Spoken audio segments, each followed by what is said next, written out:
Well, hello, everyone. This is Jeff Greenewald, chair of the History Consortium. I'm welcoming you to another of our programs on the Civil War and its effect on people and communities. And tonight we'll be talking about Mount Olivet Cemetery and the Confederate graves there. And we're fortunate to have with us tonight Gary L. Dyson, who is a retired environmental specialist for the city of Gaithersburg in Maryland and a lifelong history enthusiast, and spent countless hours reading and researching and exploring battlefields, everything from the French and Indian War up to World War II, a pretty extensive interest in all periods of history. Gary owns a company, Dyson Genealogy and Historical Research. He's the author of several publications: The Ambush of Isaac P. Smith, a Civil War correspondent, New Orleans, the journals and reports of Albert, and I'm probably going to mispronounce this, Gary. It looks like Albert Gass, Hills of the Boston Journal, and 2 Maryland church histories. He has a BS in Natural Resources from Oregon State University and lives in Mount Airy, Maryland, with his wife, Emily, and it appears that he's very happy now that he's an empty nester. Well, you don't have to explain all that to us, Gary, but please tell us about the graves. Thanks. All right, thanks a lot. First off, I have to say happy birthday, United States Marines. This is their 247th birthday. And as a veteran, I need to say that, otherwise I get in trouble. But I'll go right now into the presentation. My presentation is Confederate Row, the Confederate dead buried at Mount Olivet Cemetery in Frederick, Maryland, 1862 to 1907. Give you a little background information about Mount Olivet Cemetery. It's located at 515 South Market Street in town. The final resting place for the Confederate dead from Frederick's wartime hospitals from before the Maryland campaign in 1862, which is South Mountain, Sharpsburg, Gettysburg, Williamsport, Monocacy, Cedar Creek, and some other battles, and also includes many sick. The Union dead from the hospitals in Frederick during the Maryland campaign and elsewhere were moved here and for their final resting place instead of a national cemetery after the war. Mount Olivet originated in 1852. It was dedicated in 1854, and the first burial was 5 days later, an older woman in town. It was gradually enlarged and grew as the older cemeteries and graveyards in town were needed for their space for more development in town. So the remains, the bodies were transported to Mount Olivet, which became Frederick's other city. And you can see it on the map. It's just south of Frederick. This is Bond's map of 1858 of Frederick County, and the cemetery is just in the center of the image, just below the main city lines.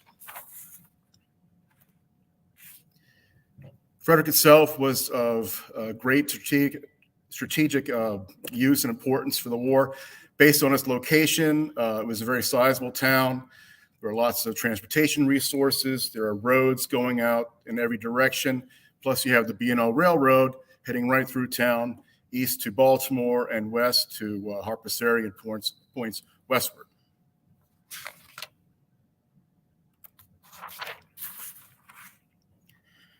But during the war, Frederick became one vast hospital. There were 7 general hospitals in town. In 1862. By 1863, there was only one left, General Hospital Number 1, which was where the Hessian Barracks is now, where the Maryland School for the Deaf was after the Civil War. It was the only hospital. It was actually almost right across the street from Mount Olivet. I should make a comment that each general hospital, 7 hospitals, wasn't just one building. There were many buildings that would constitute an entire general hospital. The image on the right, I should say, is the one. This is Calvary Methodist Church in the center, and the Evangelical Lutheran Church next to it. This is, as example, this would be part of General Hospital Number 4.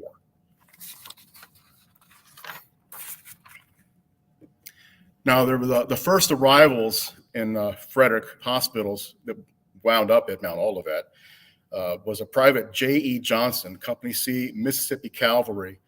His date of death was July 15th, 1862. On a stone, it says Tigers, but And this will be a common theme throughout identifying all these soldiers. There are many, many errors that were made regarding their records and even the names on the stone. For, say, Private Johnson in Mississippi Cavalry, there were no Mississippi Cavalry regiments operating in July 1862 in the Shenandoah Valley, Virginia. This was actually the 16th Mississippi Infantry. Private Jackson was shot in his lung in June, and he sent to General Hospital 1 in Frederick later. There were some 500 soldiers from Winchester who were captured when Jackson left the valley on his way to the 7 days battles around Richmond, and they were sent to Frederick as the Frederick Hospital. Now, the Confederate Army, this will be just for the Maryland campaign. Leading into the Maryland campaign, the Confederate Army had suffered over 20,000 casualties on the peninsula, plus Cedar Mountain and Second Manassas. The strength of Lee's army was down.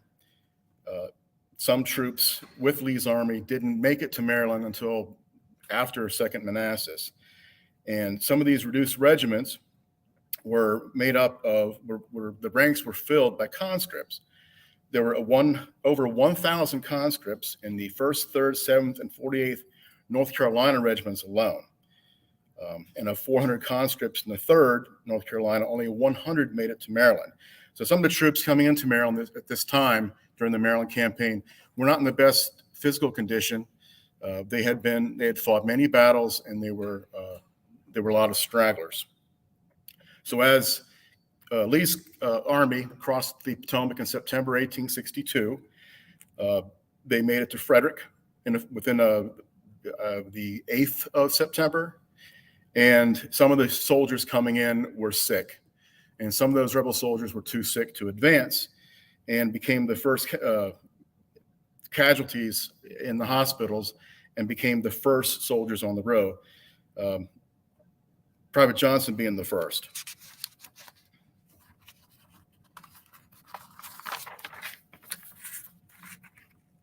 First burials were, they had wooden headboards to identify the soldier as best they could.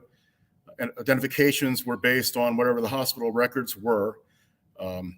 But still errors would happen between all these chains, from the soldier being able to communicate or not be able to communicate their information to the hospital stewards, and from the records being transcribed for marking on the headboards. Just as an example, Barney Castile, he's on the list. Company D, Georgia Volunteers, died September 23rd, 1862. This would probably be a soldier who was died from the Battle of South Mountain. But there is no Barney Castile in the Georgia Volunteers. There is no regiment called Georgia Volunteers, or a lot of Georgia regiments that had numbers to them. And the only reference for Barney Castile I could find was a 72-year-old parson in Alabama. And I believe he survived, he was living at the end of the war. So who this person was, we'll just never know. And when these soldiers were buried, it wasn't really a given that they were going to stay there. They might be relocated to southern states later. And I should say there's at least one soldier on the row that is missing, Private S. Teagle, the 4th Alabama. He may have been removed and the record's just not kept or lost, but even the cemetery doesn't know what happened to him to this day.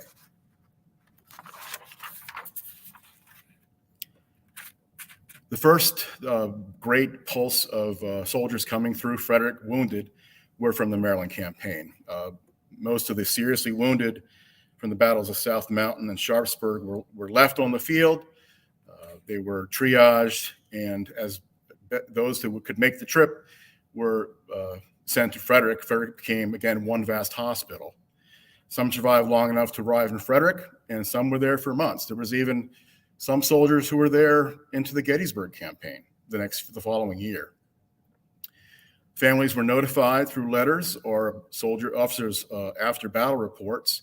Hometown newspapers would be able to communicate back home if their sons or fathers were on the casualty list. And a lot of mentioning back those conscripts, I've found in my research that many of these conscripts didn't have records at all. Some of them would be joining the Army as late as July, one even August 1862, joining his unit on the march, no paperwork follow-up. So those are the types of soldiers who would wind up as unknowns.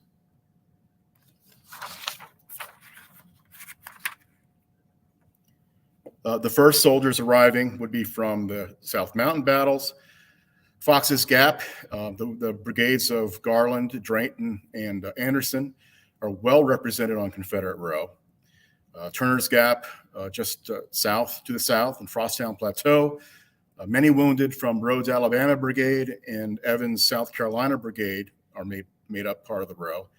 Crampton's Gap, there are only two who were noted to be wounded at Crampton's Gap, but the units they were in were actually engaged on Maryland Heights.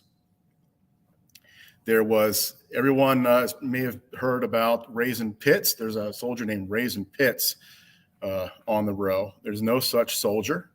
There was a Drayton Pitts of the 6th Alabama Infantry, who was actually a lieutenant. So this is another error that happens when getting the name on the wooden marker. The only way, reasoning I can give for it, why the name came out as Raisin, if your name is Drayton and you're in a lot of pain and you have a very strong Southern Alabama accent, Drayton may come out as Raisin in the heat of the moment. Many of the specific units represent on the row from the 50th and 51st Georgia Infantry of Garland's brigade. And there was two brothers, Andrew and Emmanuel of the 50th Georgia, who are only six spaces away from each other on Confederate Row. And what's curious about them is that they're when researching the U.S. Census reports from before the war, in the 1850 and 1860 U.S. censuses, no Andrew Schumann was found, but there was an Emmanuel Schumann. But there was an A. Schumann and an Alley Schumann. So I have to at least throw it out there, the possibility that Andrew was not Emmanuel's brother. Andrew may have been Emmanuel's sister, following her brother to war. And the very detailed examples of the wounding, the names, accurate descriptions of the wounds were given, especially in the Montgomery Weekly Advertiser of October 8th, 1862, describing the casualties of Rhodes Brigade.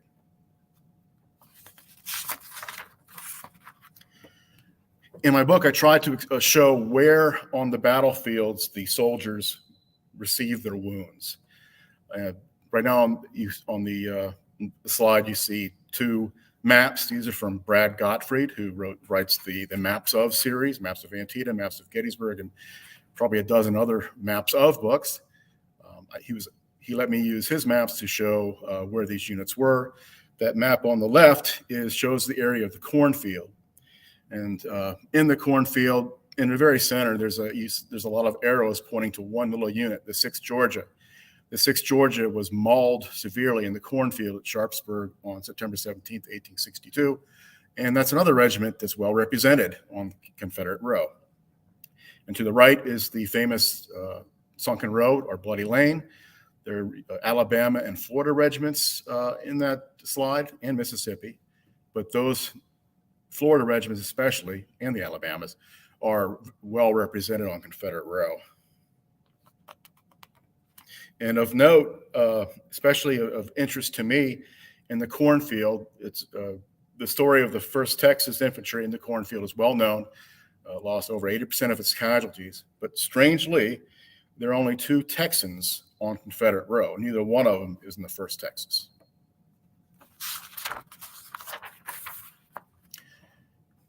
And this is Elliott's grave map of 1864, showing the Cornfield area. And I gave this as an example of why there were so many from the 6th.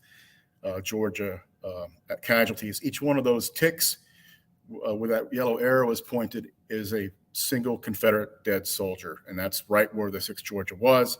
To the right is what that area looks like today. And Sunken Road, the same thing. On the left is what it looks like today. And on the right, you see where those Georgia and Florida and North Carolina regiments were on the northern or eastern side of the row. Each one of those ticks is a Confederate soldier that was killed during the battle, or buried after the battle.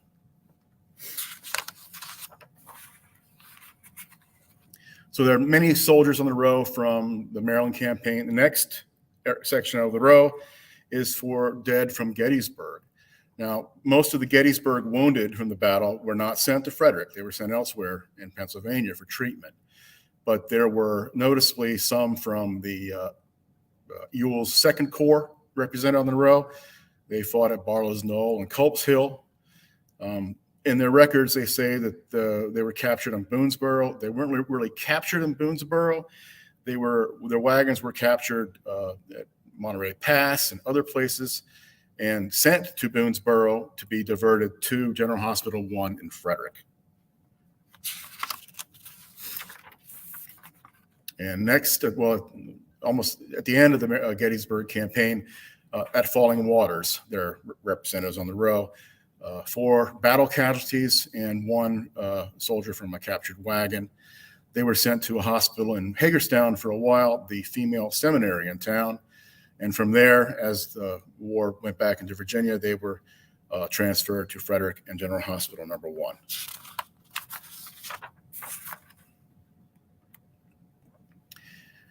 The next area, our large number of soldiers on the row, were from Monocacy. And these, by now, all 6 of the general hospitals were gone. Only General Hospital number 1 remains. There are many more unknowns represented on the row from the Monocacy campaign and battle than from the Maryland campaign.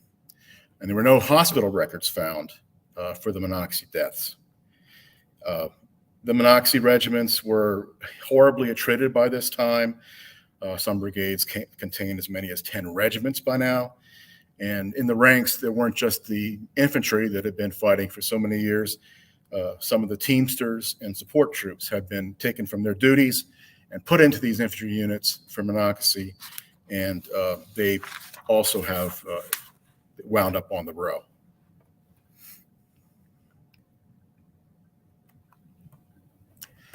Most of the Confederate dead on the row were from the result of the attack of Gordon's division, especially Evans and York's brigades. In the main assault by Gordon coming across Monocacy River and attacking across the Worthington and Thomas farms on the battlefield.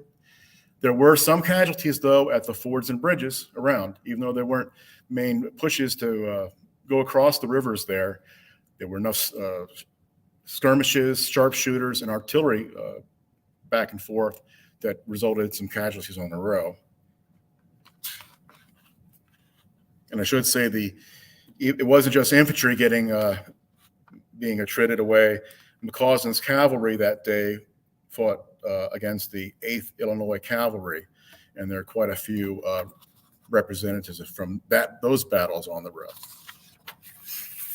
And talking about Monocacy, one of the units that was heavily lost heavily at the battle is the 12th Georgia Light Artillery. Their casualties were listed in the Daily Constitutionalist of 28 July 1864. Many soldiers from this battalion are on the row. It was a battalion of 7 companies that had been in Charleston for most of the war, as Lee needed more numbers after the losses in Virginia during the Overland Campaign. 5 companies of the 12th were used as infantry and sent north. Their losses were 129 out of 232 engaged, and they were the names of some of those in the area in the bottom right of this slide. Some of the names of the soldiers who died from their wounds. Not all of them are mentioned on the road, but some are. So the ones that are on this list that didn't get a name on a grave probably occupy one of those unknown graves on the Confederate Row.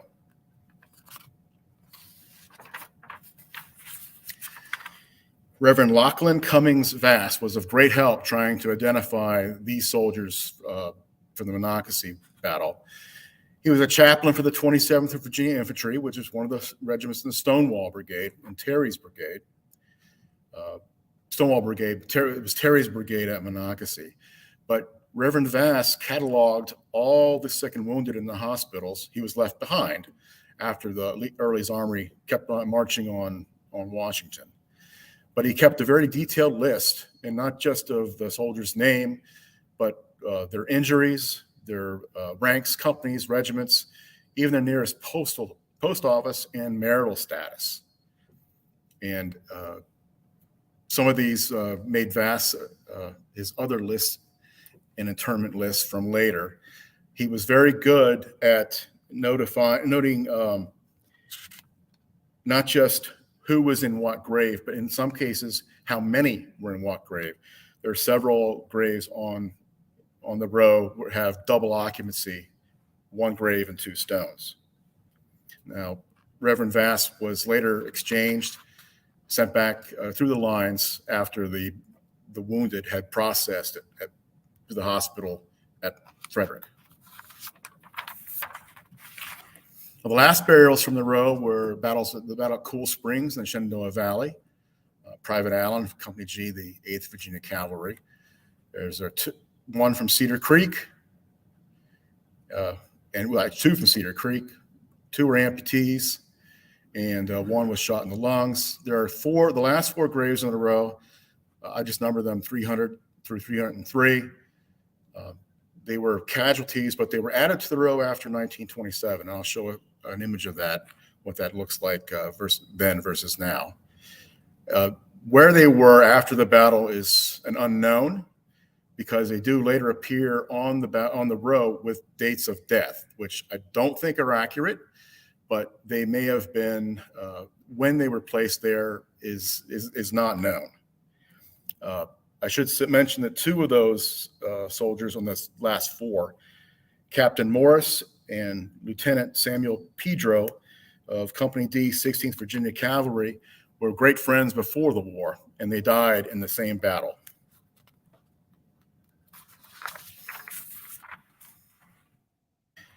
Now, after the war, there were unknowns and knowns on the battlefield, but in 1869, Governor Bowie of Maryland decided to have a list made to describe where all these Confederate graves were in Maryland and their condition. And the intent was to have them moved to a more respectable place. After the war, these graves had been plowed, animals had been rummaging through them, and some were exposed and eroded away. So because they were not allowed to be buried at Antietam National Cemetery in Sharpsburg, the money was provided to have them buried at the Hagerstown, at the Washington Confederate Cemetery at Rose Hill Cemetery in Hagerstown. But there were still a few in the Monocacy area that really didn't make a whole lot of sense to move them to Hagerstown. But there was money allotted for Thomas Kiefer. Well, Kiefer Thomas, the owner of the Thomas farm. There were mass graves on his property. He was paid to have them removed to the mass grave at Monocacy. And those were part of the 407 unknowns in a mass grave there at the very end of the row. And there were some other graves. The last soldier on the row was Damascus Weatherly of the 2nd Florida Infantry. He was buried in 1907. He had left Frederick with his outfit, and at Braddock Heights, he became ill and died, and he was buried at a church there. But the church decided to use that property for a building expansion. So his remains were then removed to Mount Olivet. And he's actually, even though he was the last soldier placed there, he's actually the first soldier there next to Private Johnson.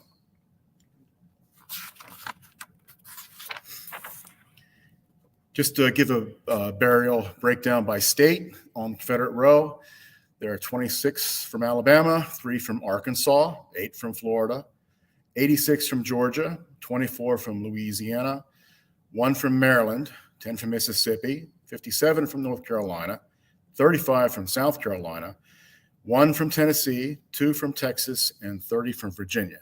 The 1 from Maryland, though, is a question mark because the Confederacy didn't have any Maryland infantry units engaged during the entire Maryland campaign. The only Maryland unit there was an artillery battery, as I recall, at Sharpsburg. So no soldier was found from Maryland with information that they died and was sent to Frederick for a hospital. It may be an error. He may be, he could even be a Union soldier from Maryland. There were Marylanders from fighting for the Union in the Maryland campaign. So his identity is a mystery.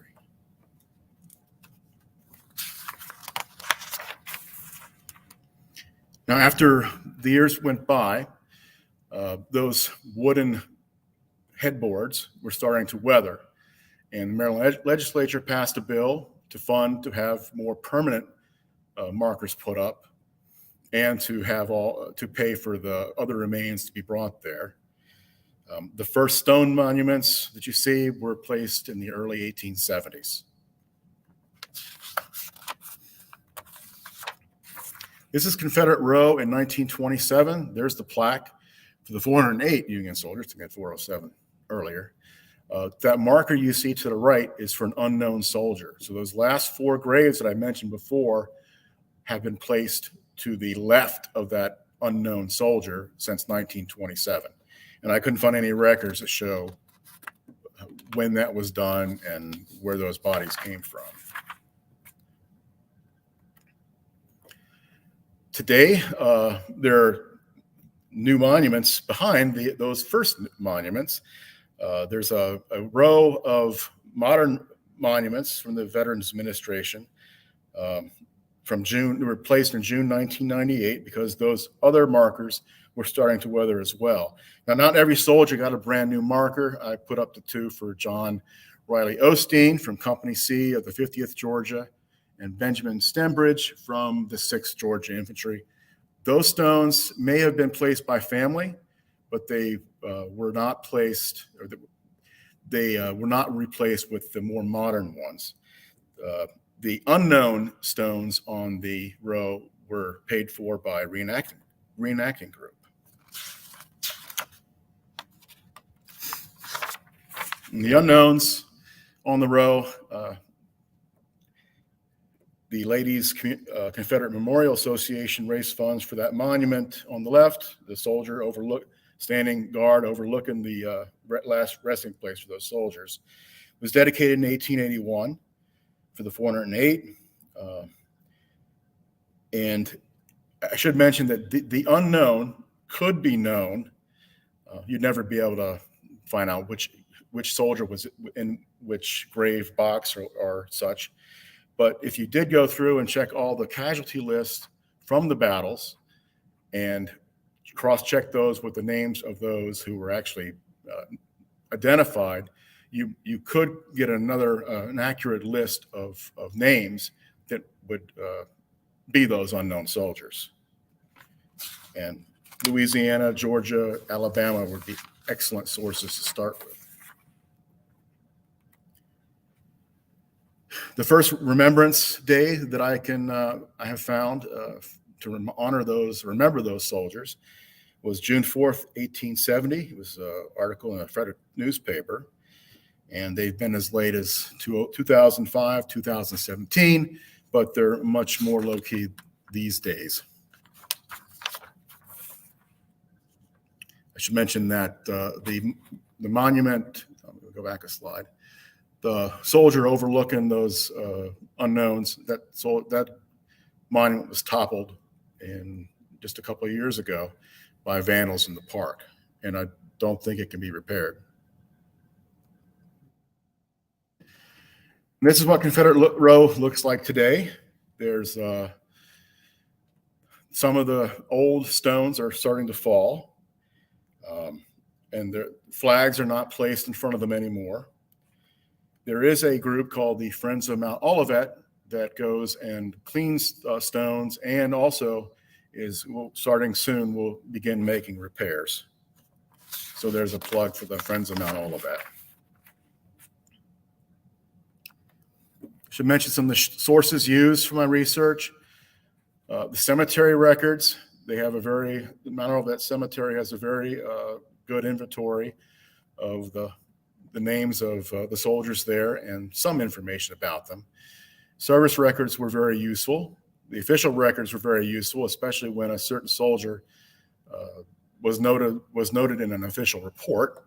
Brad Gottfried's maps were very useful to determine where a soldier fell on the battlefield. County maps, burial maps, regimental histories, brigade histories, pension records tell a lot of the plight of the family after the soldier died and trying to get back pay, and also gave names and important data. Unit rosters, period newspapers. Some of the newspapers were more graphic than others. Some newspapers would just barely report, just give a name and say dead, wounded. Some, like Louisiana, would be extremely graphic and would say head shot off, arm lost, or shot in the bowels, and more graphic and descriptive, graphic descriptions of the wounds. Some diaries and battle histories. One Vast Hospital by Terry Reamer, it gives a very detailed list of all those soldiers when they came into hospitals and when they left. And of course, the ones at Confederate Row went one way. Of course, census reports, slave schedules, marriage records. These I use to give the story of a soldier before they went into the Army. So I tell about the soldier, their genealogy, their history in the war, and talk about their wounds and medical records when they're available. So that's the end of my presentation. I should say Confederate Row is for sale on lulu.com, as well as another book I've written since then called Beyond the Bowie List, which does the same kind of a study of all the Maryland soldiers who were named but buried in those fields of Sharpsburg and on the slopes of South Mount. So at this time, if anyone has any questions,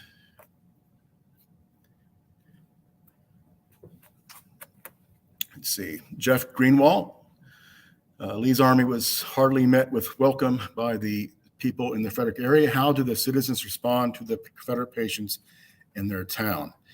While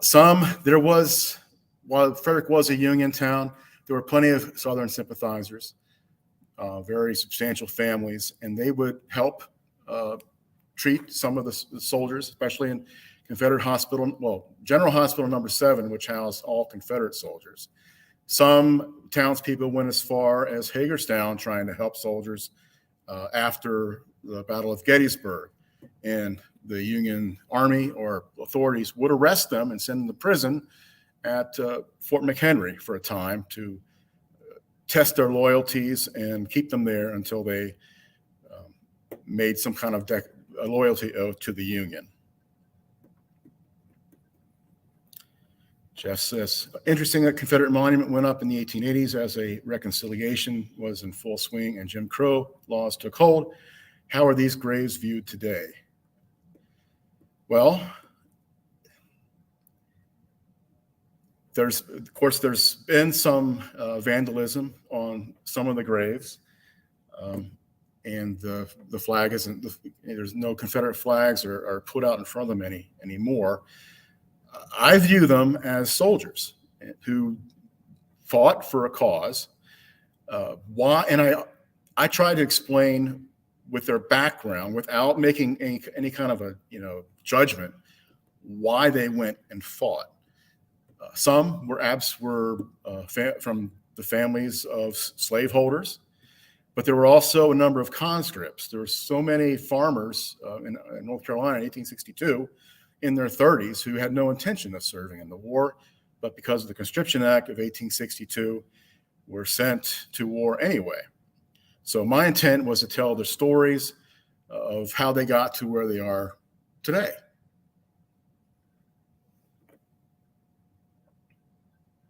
Yes. Okay.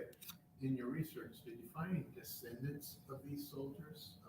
Trace them back to where they came from, people that are still alive in their family? Occasionally, I would find a descendant that would send a picture, or there was one man I met whose son came to Frederick.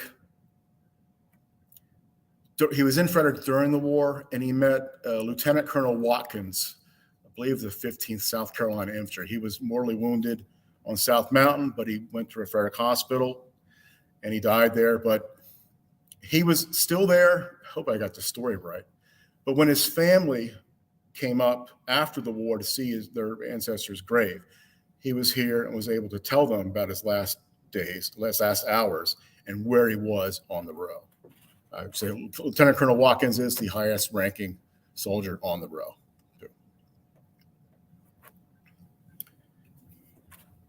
Okay.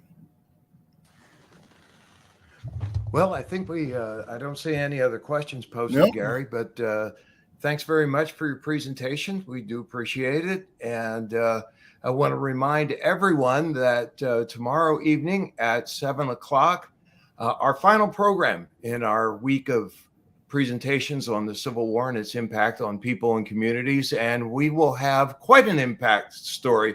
And that was the impact of the burning of Chambersburg on the citizens who lived there and how they recovered. So please join us for the premiere of that video tomorrow evening at 7 o'clock. And thanks so much. This is Jeff Greenewalt, Chair of the History Consortium, thanking all you folks and thanking all our speakers for making this such a successful week. And we've got one more night to go. Please join us. Thanks very much.